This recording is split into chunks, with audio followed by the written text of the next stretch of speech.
Olá, meu nome é Everton Mendonça e eu vou ser o professor de vocês de linguagem de programação para web, utilizando o PHP, certo? Esse daí é a primeira competência e vamos ver o início, vamos conhecer um pouquinho da história e vamos fazer a instalação do ambiente de teste e o ambiente de desenvolvimento. O processo de nascimento do PHP, ele começou lá atrás, na década de 90.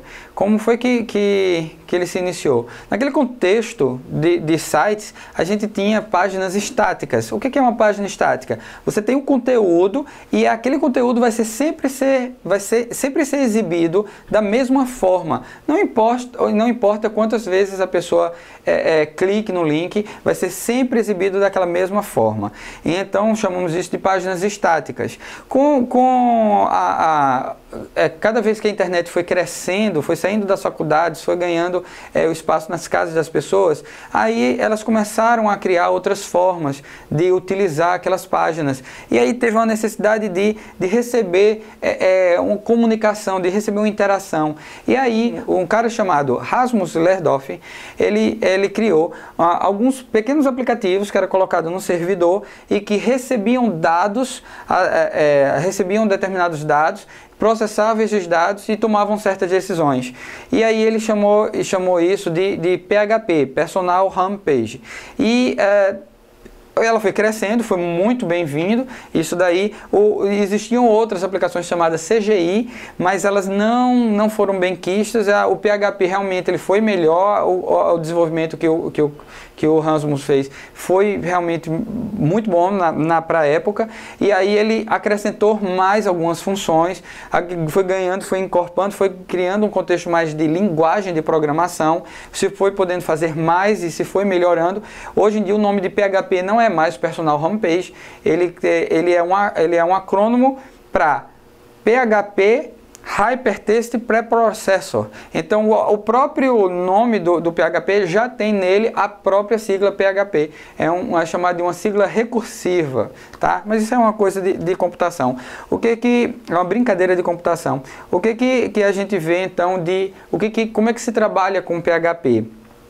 A gente vai ter um usuário que ele vai solicitar uma página, essa solicitação vai ser enviada para um servidor. Normalmente esse servidor é o Apache, um dos servidores melhores e gratuitos. Então possivelmente vai ser um Apache que vai receber essa solicitação. Ele vai ver que o arquivo tem extensão .php, então ele entrega isso ao interpretador PHP, que já está dentro dele, todo configurado bonitinho, e aí ele vai receber esse arquivo PHP, vai começar a ler linha por linha. Se a linha for de HTML ou de qualquer outro texto, ele vai depositar num espaço separado, que é a saída para o usuário. Então ele deposita, linha não é PHP, ele deposita aqui. Quando ele chega numa tag PHP, ele vai fazer a execução daquele código, vai fazer todos os cálculos que tem que fazer, e se tiver alguma saída, ele vai colocar naquela área da memória onde vai ser usada para a saída do usuário. Quando ele termina de ler todo o conteúdo daquela página PHP, ele fecha o arquivo de saída, entrega para o Apache e o Apache envia para o usuário. Então o usuário nunca recebe um arquivo PHP. Ele nunca sai de lá do servidor. Seu código, sua programação, sua autoria, ela fica protegida no lado do servidor. A única coisa que o PHP faz é gerar HTMLs e enviar para o Apache e entregar para o usuário. Certo? Para podermos utilizar, para fazer testes, desenvolver páginas em PHP, nós temos que ter no nosso computador um ambiente de teste e uma IDE. Um IDE é um programa que nos ajuda a programar. Ele tem algumas facilidades. Mas aí, se você, no caderno de estudo, tem mostrando como você faz a instalação de um IDE chamado Aptana. Mas se você não conseguir fazer, ou tiver algum problema na instalação do Aptana, ou ele for muito pesado para a sua máquina, você pode usar o Notepad++, ou Notepad++, certo? Que é um editor de texto que ele tem funções mais de código também, você pode utilizar ele tranquilo. Mas caso você ainda ache complicado, você não queira usar as IDEs, ou tiver algum problema com isso, você simplesmente abre o seu bloco de notas e usa. Você só não pode usar o Word, certo? Nenhum editor de texto que possua formatação. Ele tem que ter realmente código puro e apenas texto. Então pode usar o bloco de notas tranquilamente. E com relação ao servidor de teste? O servidor de teste, temos vários no mercado. Você tem pagos e você tem gratuitos.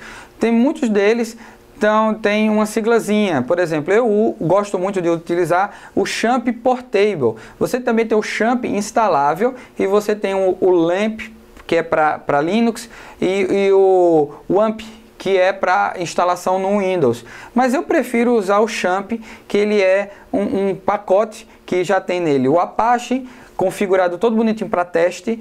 Ele tem também o PHP já instalado, ele tem o MySQL, que é para um servidor de banco de dados que a gente vai precisar para poder armazenar informações em um banco, para poder fazer um sistemazinho no final.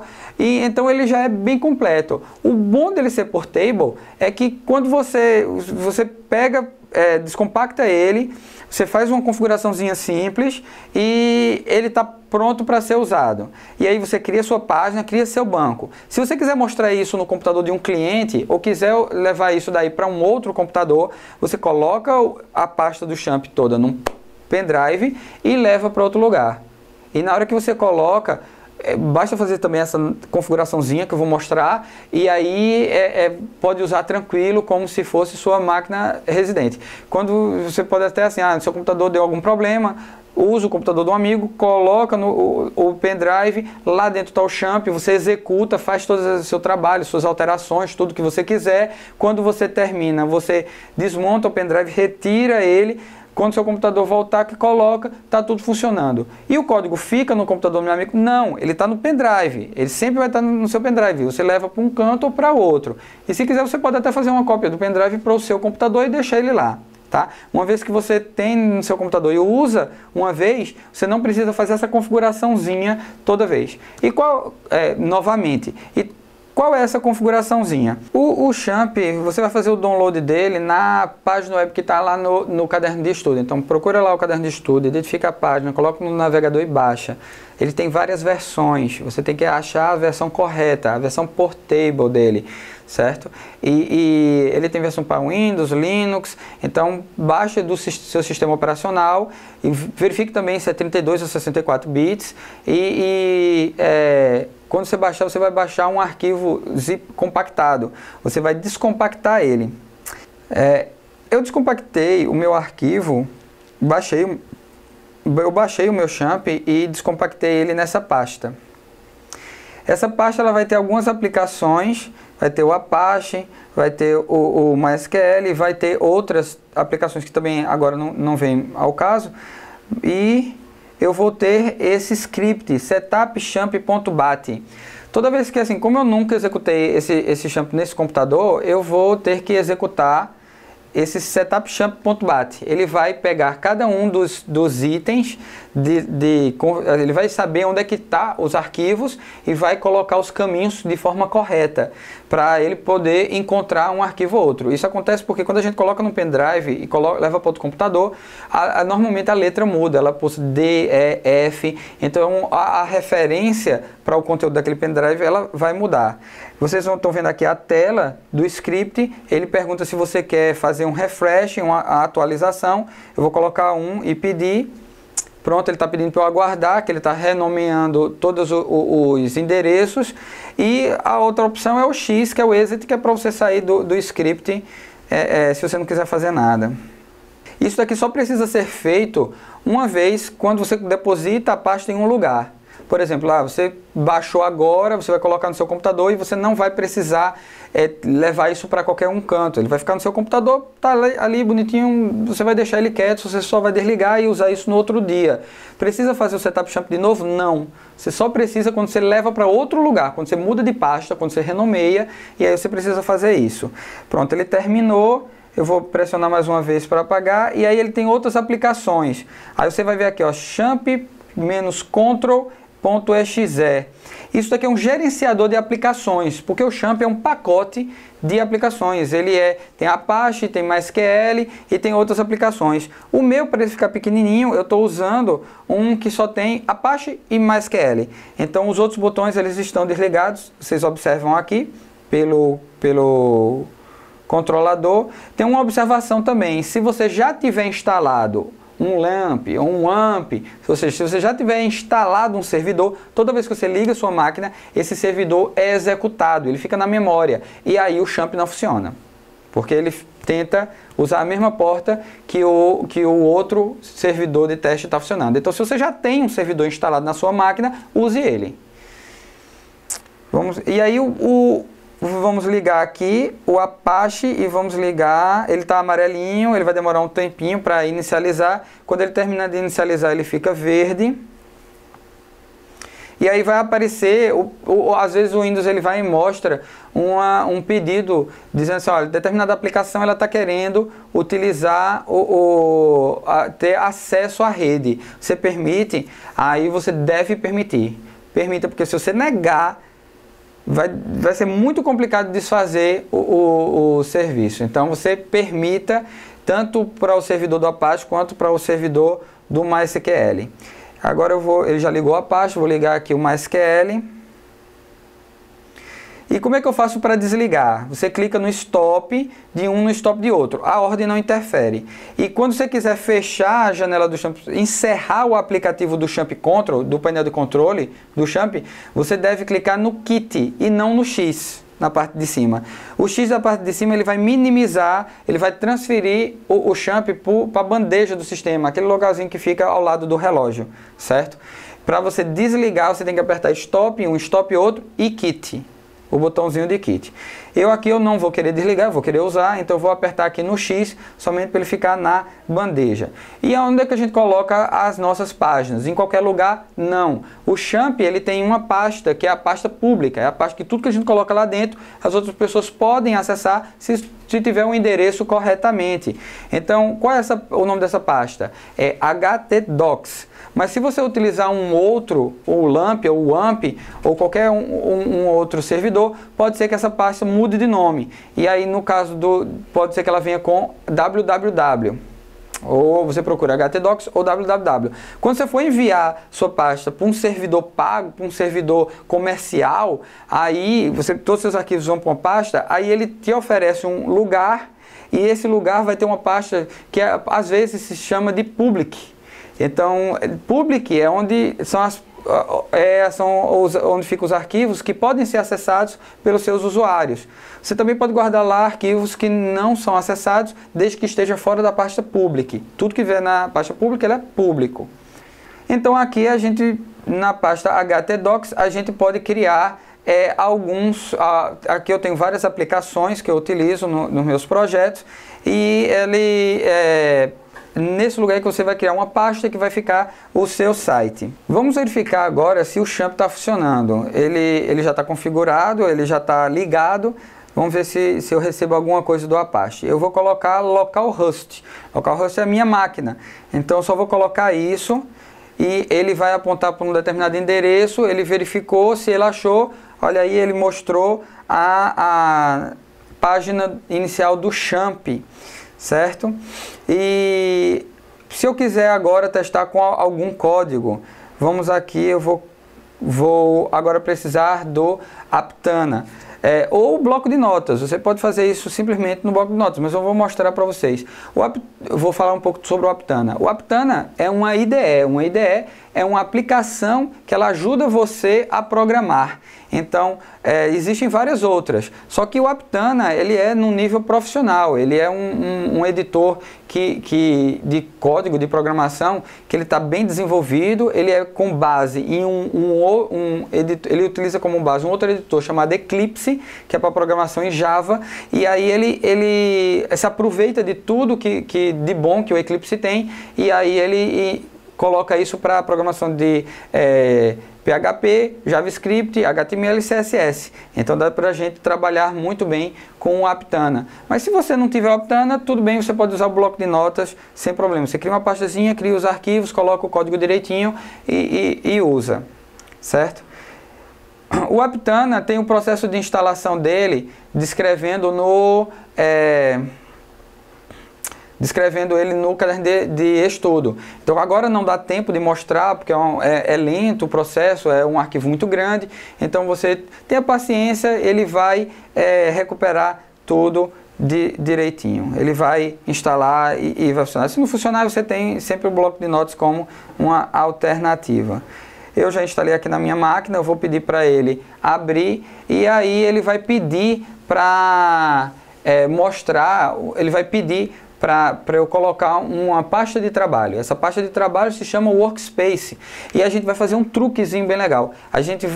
Se a gente fizer o Workspace num canto e a pasta e o ambiente de teste em outro, a gente vai ter que copiar os arquivos de um e colocar no outro para poder ele funcionar. E já imaginou, toda vez que a gente salva um arquivo, a gente tem que fazer essa cópia para poder ele funcionar? Muito chato, muito irritante. Então, vamos fazer com que a pasta de trabalho do Aptana seja a htdocs do Apache lá no Champ. Certo? Então, toda vez que a gente salvar um arquivo no Aptana, ele já vai estar no ambiente de teste, a gente já visualiza se dá certo e não precisa ter tanto trabalho. Pronto, quando você inicia o Aptana a primeira vez, ele vai mostrar essa caixa que ele pergunta qual é o espaço de trabalho, o Workspace. Então, eu vou colocar aqui onde eu descompactei o Champ, champp, htdocs, que é a minha pasta pública, e aí todos os meus projetos vão ficar dentro de teste. Então eu vou poder fazer vários aplicativos diferentes dentro dessa pasta teste. Eu vou clicar em OK e ele vai criar o meu espaço de trabalho. Pronto, agora que eu criei o Workspace, eu posso criar um novo projeto. Então eu vou aqui em New, PHP Project. Observe aqui que ele está salvando o meu projeto em Champ e htdocs teste. Esse meu projeto é uma pasta que tem alguns arquivos de administração do Aptana. Então vamos criar aqui o Hello, meu Hello World. Pronto, temos aqui uma pasta e podemos visualizar que aqui, ó, champ, htdocs, teste, metadata, que essa metadata é um arquivo, é uma pasta de administração do Aptana, e o hello, tá? Eu entrei aqui no hello, temos também outros arquivos de administração do projeto que o Aptana cria. Vamos apagar aqui essa página Start Page, clica com o botão do mouse aqui no seu projeto, com o botão direito do mouse, New Front Template, PHP Template. Vamos colocar aqui o nome do arquivo, index, porque toda página inicial do projeto ela é index.php. Certo? Quando é index.php, a gente não precisa digitar index.php. Se a gente não coloca nada, ela sabe que é index. Aí isso facilita muito. Pronto, ele criou o arquivo index.php, vamos apagar esse código. E para a gente escrever algo na tela, a gente coloca echo. Echo, vamos escrever oi. Mas a gente não deve, se a gente só fizer isso, funciona? Funciona. Mas a gente não deve trabalhar desta forma. A gente deve colocar o código HTML normal. Então, vamos colocar aqui o doctype HTML. Vamos colocar HTML. Então vejam que a gente pode misturar código HTML com código PHP. Vou colocar aqui, criar o body. E dentro do body vamos colocar nosso código. Então o echo ele vai escrever na saída nesse lugar aqui, ó, do body. Vamos salvar e vamos acessar agora a nossa pasta. Observem que temos aqui, ó, index.php. E no navegador, vamos apagar esse nome champ, preste bastante atenção, que a gente vai colocar aqui a pasta, no meu caso foi teste. E eu não vou nem precisar colocar o index.php, mas se fosse outro nome, aí eu teria que colocar assim. Faltou o nome do projeto. Dentro da pasta teste a gente vai encontrar hello, que é a pasta do projeto, para não misturar um projeto com outro. E aí, ó, eu nem precisei colocar index.php, ele já achou e já colocou aqui o meu oi. E se eu analisar o código fonte, você vai ver que o PHP escreveu o meu doctype, HTML, read, body e o oi, em formato de texto. Bom, com isso daí a gente encerra essa videoaula da primeira competência e iremos nos ver na próxima competência em breve. Estude, tenha afinco, se esforce, leia o caderno de estudo, ele é a sua principal fonte de informação, mas você sempre pode procurar informação no YouTube e no Google, certo? Até mais!